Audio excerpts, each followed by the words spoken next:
Risk-based audit planning involves deploying audit resources to areas within the organization that pose the biggest risk to operations. In order to do this, the auditor must understand the organization and its environment. This should include a working knowledge of internal and external factors, how policies and procedures are developed, organizational goals and strategies, and current performance. Familiarity with the organization's strategic management approach, products and services, governance, and transaction types is also needed. In a standard risk-based audit, the auditor will begin by gathering information and planning. This involves familiarizing themselves with the business and industry, reviewing previous audit results and recent financial information, checking regulations, and reviewing inherent risk assessments. Next, the auditor should gain an understanding of internal controls. This involves reviewing the control environment and procedures and conducting assessments of detection and control risk. This should allow the auditor to estimate the total risk.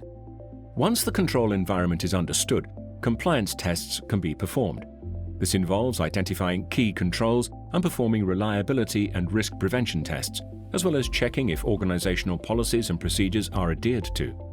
Next, substantive tests should be performed, including analytical procedures, detailed tests of account balances, and other substantive procedures.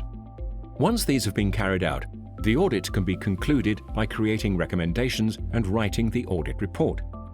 During these steps, the auditor should consider audit risk. This refers to the risk that information collected may contain errors that are not detected during the audit. It's influenced by 4 factors: inherent risk, control risk, detection risk, and overall audit risk. Inherent risk refers to the risks that already exist in the organization under audit before any audit takes place. This is independent of the audit process and relates to the nature of the business. Control risk refers to the risk that an error or issue will not be prevented or detected by current internal controls. For example, manually checking computer logs has a high control risk because human operators may miss mistakes.